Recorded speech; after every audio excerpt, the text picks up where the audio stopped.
Hello friends, মোৰ নাম Amit educator হোমলৈ আপোনাক স্বাগতম জনালো। আজি আমি টেট সিলেবাছৰ পেপাৰ 1 আৰু 2 ত থকা কাৰেক্ট ফৰ্ম অফ ভাৰ্ব আৰু টেন্সৰ বিষয়ে আলোচনা কৰিম। এটা বহুত ডাঙৰ বিষয়, হেতু আপোনালোকে জানে। কিন্তু এটা বা দুটা ক্লাছত আমি এটো শেষ কৰিব চেষ্টা কৰিম। কিছু এক্সাৰসাইজ আছে আৰু বিভিন্ন ধৰণৰ ট্ৰিক আছে আৰু মনত ৰখাৰ কিছুমান উপায় আছে। সেইবিলাক আমি আলোচনা কৰিম। আপোনালোকে স্কিপ নকৰিব ভিডিওটো। শেষলৈকে চাব, নিশ্চয় উপকাৰ হ'ব। ঠিক আছে, আমি ভিডিওটো আৰম্ভ কৰিছো। আমি কাৰেক্ট ফৰ্ম অফ ভাৰ্ব আৰু টেন্স যেটা আমি কাৰেক্ট টেন্স আহিব তাৰ আগতে আমি জানিব লাগিব ভাৰ্বৰ বিষয়। হেতু খুব অতি জৰুৰী কথা যে আমি ভাৰ্বৰ বিষয় আমি জানিবই লাগিব। ঠিক আছে, আমি অলপ ভাৰ্বৰ বিষয় চাই লম আহক। আমি সকলো ভাৰ্ব জানো নহয় জানো? ভাৰ্ব আছে, ভাৰ্বৰ বহুত ধৰণ আছে, বহুত প্ৰকাৰ আছে। কিন্তু আমি ইয়াত যেহেতু ভাৰ্বৰ কথা আলোচনা কৰিব যোৱা নাই, আমি টেন্সৰ লগত ভাৰ্ব কেনেকৈ ইউজ হয়, যেটো দুটা বস্তু যেটো ইন্টাৰ ৰিলেটেড হয়, গতিকে আমি সেইটো কনটেক্সটত আলোচনা কৰিম। গতিকে আমি ভাৰ্বৰ মেইনলি তিনটা যেটো প্ৰকাৰ আছে, তিনটা ধৰণ আছে, সেই তিনটাৰ বিষয়ে আমি আলোচনা কৰিম। গতিকে খুব গুৰুত্বপূৰ্ণ হ'ব, আপোনালোকে শেষলৈকে চাব। ঠিক আছে, এটা হ'ল যেটো ভাৰ্ব। আচ্ছা, ভাৰ্ব মানে কি? ভাৰ্ব মানে একশন, কাম।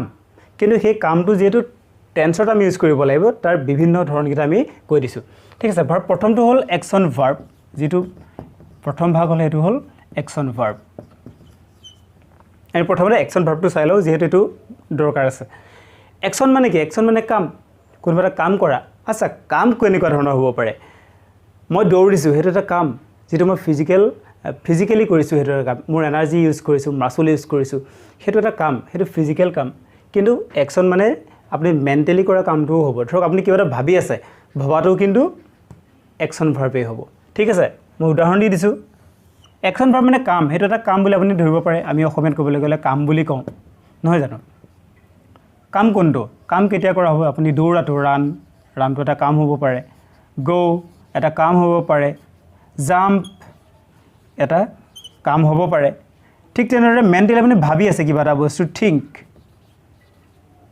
এটো এটা কাম হ'ব পাৰে। আপুনি মানসিকভাৱে যেটো কাম কৰিছে, হেতু আপোনাৰ কাম হ'ব পাৰে। ঠিক আছে, ৰান, গো, জাম্প, থিংক এইবিলাক হ'ল একশন ভাৰ্ব। তাৰ পিছৰটো আছে, এটো বৰ গুৰুত্বপূৰ্ণ, এটো অতি গুৰুত্বপূৰ্ণ হয়, আমাৰ এতিয়া বেছি দৰকাৰ হ'ব এটো। হেতু হ'ল helping verb. Helping verb. Helping ভাৰ্বক আমি কি বুলি কওঁ? অক্সিলিয়াৰী ভাৰ্ব বুলি কওঁ। Auxiliary verb. অক্সিলিয়াৰী ভাৰ্ব বুলি কওঁ। আচ্ছা, এই ভাৰ্ব আৰু ইয়াৰ পাৰ্থক্য এটোৱে আছে যে এটো এটা একশন, কাম হয়। আৰু যদি আপোনাক মই এটা কথা চাওক, একশন ভাৰ্বটো এটা মনত ৰখাৰ উপায় এটাই আছে। যেতিয়া আমি একশন ভাৰ্বটো কম, একশন ভাৰ্বটো কোৱাৰ লগে লগে আপুনি এটা কাম বুজি পাই যাব। ধৰি লওক আপুনি ৰৈ আছে, আপোনাক যদি মই কওঁ ইউ ৰান, তেতিয়া আপুনি গম পাব আপোনাক মই দৌৰিব কৈছো। সিট বুলি ক'লে আপুনি বহি দিব। কাম বুলি ক'লে আপুনি গুচি আহিব। ঠিক একশন ভাৰ্বকেইটা যেতিয়া আমি কম, একশন ভাৰ্বকেইটা যেতিয়া আমি কম, তেতিয়া আপুনি এটা কাম বুজি পাই যাব। অক্সিলিয়াৰী ভাৰ্ব যিবিলাক আছে, ইজ, আৰ, হেভ, এনেকুৱা যিবিলাক ভাৰ্ব আছে, এম, এই ভাৰ্ববিলাক যেতিয়া আমি কম, তেতিয়া আপুনি কোনো কাম বুজি নাপায়। মই যদি আপোনাক কওঁ অকল আৰ, আপুনি কিবা বুজি নাপাব, নহয় জানো? এই ভাৰ্ববিলাক মেইন ভাৰ্বৰ লগত থাকে আৰু এই কি কৰে? আমাক হেল্প কৰে। কি হেল্প কৰে? এই ভাৰ্বটো, এই কামটো, আপুনি যোৱাৰ কামটো, ধৰি ললো গো, আই গো। মই এটা সেন্টেন্স লিখি দিছো আপোনাক বুজাবৰ কাৰণে, আই গো। এটা ৰেগুলাৰ কথা যে মই যাওঁ। কেতিয়া যাওঁ?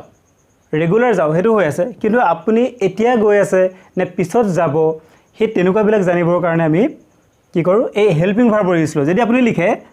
আই এম গোয়িং, তেতিয়া কি হৈ গ'ল? আপুনি যোৱা কথাটো সলনি হৈ গ'ল, আই এম গোয়িং হৈ গ'ল, মানে মই গৈ আছো, প্ৰেজেন্ট কন্টিনিউয়াস। কেনেকৈ গম পালো এতিয়া গৈ আছে বুলি? এই এম ৱৰ্ডটোৰ কাৰণে গম পালো আপুনি এতিয়া গৈ আছে। ঠিক আছে, আপুনি এমটো সলনি যদি ৱাজ দি দিয়ে, ইয়াত ৱাজো হ'ব পাৰে, ৱাজ দি দিয়ে, আই ৱাজ গোয়িং, তেতিয়া মই বুজি পালো আপুনি আগতে গৈ আছিল, এতিয়া গৈ থকা নাই, আই ৱাজ গোয়িং। গতিকে এই আমাক হেল্প কৰিলে, কোনটো জনাত সহায় কৰিলে? এই ভাৰ্বটো, মানে আপুনি কামটো কেতিয়া কৰি আছে সেইটো আমাক জনাত সহায় কৰিলে। সেইকাৰণে ইয়াৰ আন এটা নাম হ'ল হেল্পিং ভাৰ্ব। ঠিক আছে, তাৰ পিছৰটো চাওক এটা ভাৰ্ব আছে সেইটো হ'ল মডেল ভাৰ্ব এটা মডেল ভাৰ্ব কোনবিলাক can হ'ব পাৰে could may might should এইবিলাক মডেল ভাৰ্ব বুলি কয় আচ্ছা ইয়াক মডেল ভাৰ্ব আৰু অক্সিলিয়াৰী ভাৰ্বৰ মাজত পাৰ্থক্যটোৱে হ'ল ই আচলতে অক্সিলিয়াৰী ভাৰ্বেই হয় কিন্তু ই সেন্টেন্সটোক এটা বেলেগ মাত্ৰা দি দিয়ে এটা উদাহৰণ দিছোঁ তেতিয়া বুজি পাব you go to the library তুমি লাইব্ৰেৰীলৈ যোৱা you go to the library তুমি লাইব্ৰেৰীলৈ যোৱা এটা ৰেগুলাৰ কথা নহয় জানো এটা নৰ্মেল কথা তুমি লাইব্ৰেৰীলৈ যোৱা যদি মই ইয়াত এটা যিকোনো এটা ইয়াত লগাই দিলোঁ মই শুড লগাই দিছোঁ you should go to the library তেতিয়া চাওক লাইব্ৰেৰীলৈ যোৱা কথাটো এটা বেলেগ এটা মাত্ৰা পাই গৈছে যে তুমি লাইব্ৰেৰীলৈ যোৱা উচিত নহয় জানো সেইটো এটা কথাটো এটা বেলেগ মাত্ৰা পাই গৈছে যে you should go to the library তুমি লাইব্ৰেৰীলৈ যোৱা উচিত গতিকে মডেল ভাৰ্বটো আমাক এই সেন্টেন্সটোক এটা বেলেগ মাত্ৰা প্ৰদান কৰে ঠিক আছে থুলমূলকৈ আমাৰ ভাৰ্ব এই তিনি ধৰণে আছে যেতিয়া আমি টেন্সত ইউজ কৰিম তেতিয়া আপোনাৰ কনসেপ্টটো আৰু ক্লিয়াৰ হ'ব ঠিক আছে আমি এটা অলপ এক্সাৰসাইজ কৰোঁ আহক ঠিক আছে এই সেন্টেন্সটো চাওক প্ৰথম সেন্টেন্সটো I go to school she goes to school মই এক্সাৰসাইজ লৈছোঁ আৰু কোনটো টেন্সৰ পৰা কেনেকুৱা ধৰণৰ প্ৰশ্ন আহে এইখিনি মই আগতে অলপ প্ৰশ্ন চাই লৈছিলোঁ মই চাইছোঁ যে প্ৰেজেন্ট কন্টিনিউয়াছ টেন্স বা সিম্পল প্ৰেজেন্টৰ পৰা এনেকুৱা ধৰণৰ প্ৰশ্নহে আহে মই কাৰণে বাছি তেনেকুৱা ধৰণৰ আনিছোঁ আৰু একেলগে আমি ভাৰ্বৰ ফৰ্মকেইটাও শিকি যাম নহ'লে আমাৰ ভিডিঅ'টো বেছি দীঘল হৈ যাব মই চিন্তা কৰিছোঁ যাতে ভিডিঅ'টো বেছি দীঘল হৈ নাযায় ঠিক আছে সেইকাৰণে আমি দুটা বস্তু একেলগে চাই যাম অলপ মন দিব চাওক একেটা কথাই কৈছে I go to school মই স্কুললৈ যাওঁ she goes to school তাই স্কুললৈ যায় এটা কথা মনত ৰাখিব I go to school এটো সিম্পল প্ৰেজেন্ট টেন্স বুলি কি কাৰণে গম পাইছোঁ ধৰি ললোঁ আপুনি টেন্সৰ বিষয়ে একো নাজানে মই ধৰি লৈছোঁ মনতে সেইকাৰণে বুজাই দিছোঁ যে I go to school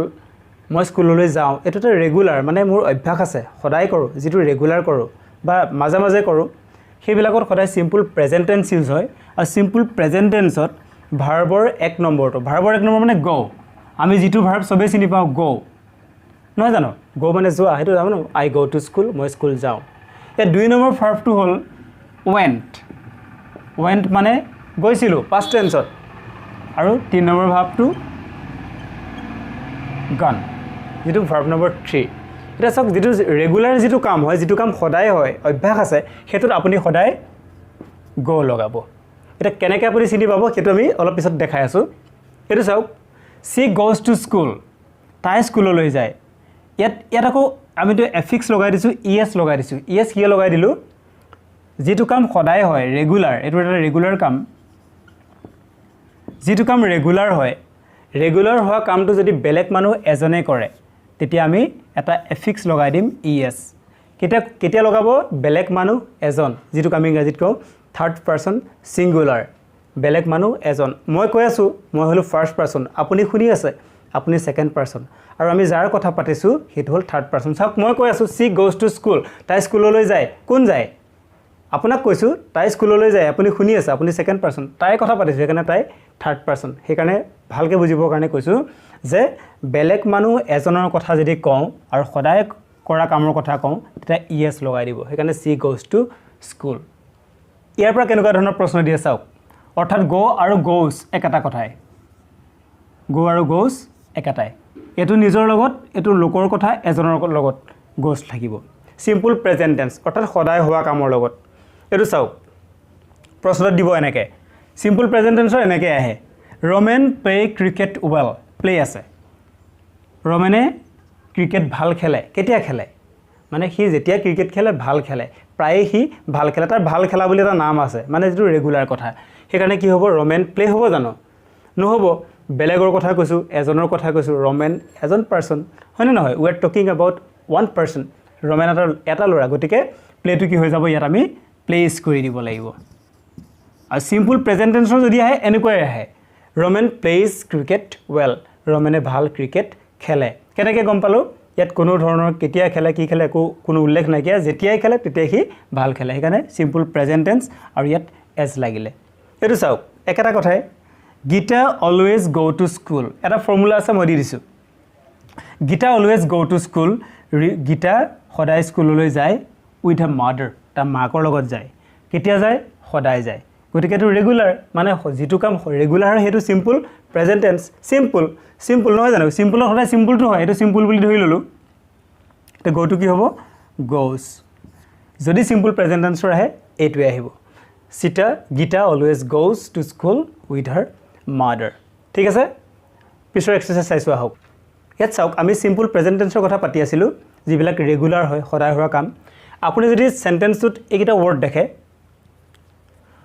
always every day often sometimes each day every day এনেকুৱা ধৰণৰ ওয়াৰ্ড দেখিলে আপুনি জানিব তাৰ সদায় ভাৰ্বৰ এক নম্বৰটো লাগিব এটো ফৰ্ম সদায় লাগিব মিটটো সদায় এক নম্বৰত থাকে মিট পাস্ট টেন্সত এটো মেট হৈ যায় প্লে এক নম্বৰ ফৰ্ম ইয়াত থকাটো হ'ব প্লে প্লেট যদি এইকেইটা ওয়াৰ্ড থাকে এনেকৈ মনত আপুনি ভাবি লওক কথাটো এইকেইটা ওয়াৰ্ড থাকিলে সদায় ভাৰ্বৰ এক নম্বৰটো হয় এই কাৰণে হয় এইকেইটা সদায় হোৱা কামত অভ্যাস থকা কামত ব্যৱহাৰ কৰা হয় এটা চাওকচোন সি অলৱেজ কাম তাই সদায় আহে কেতিয়া আহে সদায় মানে ৰেগুলাৰ নহয় জানো আই অফেন মিট হিম মই তাক প্ৰায়ে লগ পাওঁ কেতিয়া লগ পাওঁ প্ৰায়ে মানে মাজে মাজে এটা লগ পাই থাকোঁ ৰেগুলাৰ নহয় জানো সেইকাৰণে অফেন থাকিলে জানিব সেইটো সদায় ভাৰ্বৰ এক নম্বৰটো হ'ব সামটাইমছ উই প্লে বেডমিণ্টন আমি কেতিয়াবা কি খেলো বেডমিণ্টন খেলো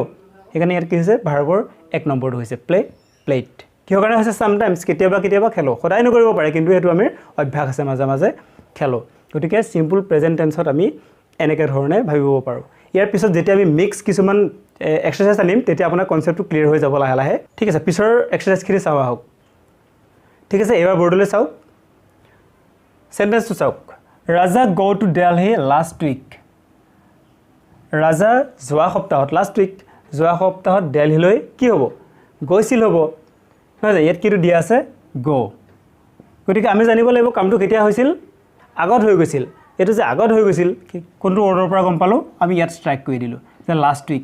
লাষ্ট উইকটো দেখালৈ গম পালো আমি কামটো আগত হৈছিল আগত হোৱা মানে পাস্ট টেন্স আৰু পাস্ট টেন্স যেতিয়া কামটো আগত হয় আগত হলে আমি ভাৰ্বৰ 2 নম্বৰটো আনিম গতিকে চাওকচোন ভাৰ্বৰ 1 নম্বৰটো গোৰ 1 নম্বৰ ফৰ্মটো হ'ল গো নহয় জানো 2 নম্বৰ ফৰ্মটো কি went ইয়াত went হ'ব অৰ্থাৎ পাস্ট টেন্সত 2 নম্বৰটো হ'ব ইয়াত 2 নম্বৰটো হ'ব কেনেকৈ গম পালো এই লাষ্ট উইকটো গম পালো যোৱা সপ্তাহত ৰাজা দিল্লীলৈ গৈছিল নহয় জানো গৈছিল গতিকে ইয়াত কি হ'ব লাগিছিল went হ'ব লাগিছিল ৰাজা went to Delhi last week আপুনি কি কৰিব যদি আপোনাৰ অলপ ধাৰণা কম আছে টেন্সৰ বিষয়ে আপোনাৰ আইডিয়া কম আছে তেতিয়া আপুনি সেন্টেন্সটো চাব চাই আপুনি লাষ্টত কি আছে চাব লাষ্ট উইক থাকিব বা লাষ্ট ইয়াৰ থাকিব পাৰে yesterday থাকিব পাৰে বা কোনোবা বাৰ থাকিব পাৰে last Monday the day before yesterday পৰহি এটা মানে yesterday লাষ্ট মান্থ থাকিব পাৰে লাষ্ট মান্থ যদি আপুনি লাষ্ট এনেকুৱা দেখে yesterday দেখে তেতিয়া আপুনি জানিব সেইটো ভাৰ্বৰ 2 নম্বৰত আনিব এটো ফৰ্মুলা বুলি আপুনি ভাবি ল'ব পাৰে এনেকুৱা ধৰণৰ লাষ্ট থাকিলে আৰু yesterday থাকিলে আপুনি কি কৰিব ভাৰ্বৰ সেকেন্ড ফৰ্মটো আপুনি লগাই দিব হেতু কনফাৰ্ম ঠিক আছে তো ইয়াত চাওকচোন yesterday I see a blue bird কালি মই এটা নীলা চৰাই দেখিছিলো yesterday আছে মানে কালি মানে হৈ গল যেটো হল এটো হৈ যোৱা কথাটো 2 নম্বৰটো গতিকে 2 নম্বৰটো কি হ'ব সি 2 নম্বৰটো কি হয় সি 2 নম্বৰটো স গতিকে ইয়াত কি হ'ব সি স হ'ব লাগিছিল yesterday I saw a blue bird কোনটো শব্দৰ পৰা গম পালো yesterday wordটোৰ পৰা গম পালো yesterday wordটোৰ কাৰণে গম পালো আমি কি ভাৰ্বৰ 2 নম্বৰটো হ'ব কাৰণ yesterday মানে কালি যেটো হৈ গল নহয় জানো yesterday আছে গতিকে এনেকুৱা ধৰণৰ পাস্ট টেন্সৰ পৰা আহিলে এনেকুৱা ধৰণৰ আহে হেতু নিশ্চিন্ত থাকক গতিকে এটা আপুনি ভাৰ্বৰ সেকেন্ড ফৰ্মটো লগাব পিছৰ এক্সাৰসাইজটো চাওঁ আহক এবাৰ চাওক অলপ বেলেগ এটা সেন্টেন্স লৈছো এটা চাওক মই ভাৰ্বৰ 1 আৰু 2 নম্বৰ ফৰ্মটো লিখিছো 3 নম্বৰ ফৰ্মটো এতিয়াও লিখা নাই অৰ্থাৎ আমি আৰু এটা পাৰ্টত আলোচনা কৰিব লাগিব যেহেতু ইমান দীঘল ভিডিও কৰিব নোৱাৰি গতিকে আজি আমি মাত্ৰ ইমানে আলোচনা কৰিম এটো ভালকে চাব ঠিক আছে ইয়াত চাওক উই প্লেড টুমৰো মানে আমি জানো এটো কাইলৈ নহয় জানো অহা কালিলৈ গতিকে অহা কালিলৈটো এতিয়ালৈকে হোৱা নাই কিয় হ'বহে যেটো কাম এতিয়ালৈকে হোৱা নাই হ'ব হেতু আমি কি বুলি কওঁ কোন টেন্স বুলি কওঁ এটো ফিউচাৰ নহয় জানো ফিউচাৰ ঠিক তেনেদৰে এটা চাওকচোন মাই father go to Shillong next week অহা সপ্তাহটো এতিয়ালৈকে অহা নাই আহিবহে গতিকে এইটো কি হ'ব এইটো ফিউচাৰ যেতিয়া আমি এনেকুৱা নেক্সট উইক মই লিখি দিছোঁ tomorrow next week month year আমি যদি এনেকুৱা পাওঁ tomorrow next week next month next year next Sunday এনেকুৱা ধৰণৰ ৱৰ্ড পাওঁ তেতিয়া আমি গম পাম সেইটো ফিউচাৰ টেন্স আৰু ফিউচাৰ টেন্সত দুটা বস্তু লাগিবই সেইটো হ'ল চেল আৰু উইল যদি কামটো পিছত হয় এতিয়া হোৱা নাইকিয়া ভৱিষ্যতে হ'ব তেতিয়া আমি কি লগাম চেল আৰু উইল লগাই দিম ইয়াৰো কিছুমান নিয়ম আছে পিছত আমি আলোচনা কৰিম এতিয়া চাওকচোন উই প্লে টুমৰো আমি কাইলৈ খেলিম গতিকে আগত কি হ'ব লাগিছিলে উইলৰ আগত কি লাগিব উই উইল প্লে টুমৰো আমি উইলটো বেছি ইউজ হয় উইল আপুনি চেলৰ জেগাত আচলতে উই চেলো দিব পাৰে কিন্তু উইলটো বেছি ইউজ হয় সেইটো ভুল কেতিয়াও নহয় চিন্তা কৰিব নালাগে উইল প্লে টুমৰো আমি কাইলৈ খেলিম এই চাওকচোন উইল আমি কিয় দিলোঁ কোনটো ৱৰ্ড চালোঁ আমি টুমৰো ৱৰ্ডটো চালোঁ টুমৰটো চাই পেলাই গম পালোঁ যে কামটো এতিয়ালৈকে হোৱা নাই কাইলৈ হ'বহে গতিকে কি লাগিব will we will play tomorrow my father go' to Shillong next week এতিয়ালৈকে নেক্সট উইক অহা নাই আহিবহে নেক্সট উইক গতিকে কোন টেন্স ফিউচাৰ টেন্স আৰু ফিউচাৰ টেন্সত কি লাগিব উইল লগাব লাগিব my father will go' to Shillong next week ৱৰ্ডটোত আমি গম পালোঁ এইটো ফিউচাৰ টেন্স গতিকে আমি এনেকুৱা ধৰণে চাব লাগিব আৰু ইয়াৰ পিছৰখিনি আছে পিছৰ পাৰ্টখিনি আছে প্ৰেজেণ্ট পাৰফেক্ট টেন্স আছে তাৰ কিছুমান ট্ৰিক আছে কিছুমান সূত্ৰ আছে সেইবিলাক আমি মনত ৰাখিম ফৰ্মুলা আছে গতিকে আজি ভিডিঅ'টো বেছি দীঘল হৈ যাব আজি ইমানতে সামৰিছোঁ আশা কৰিছোঁ ভিডিঅ'টোৰ পৰা লাভ হৈছে যদি লাভ হৈছে এটা লাইক কৰিব আৰু চেনেলটো চাই থাকিব কাৰণ ইয়াৰ পিছৰ ভিডিঅ'খিনি বৰ গুৰুত্বপূৰ্ণ হ'ব ঠিক আছে ধন্যবাদ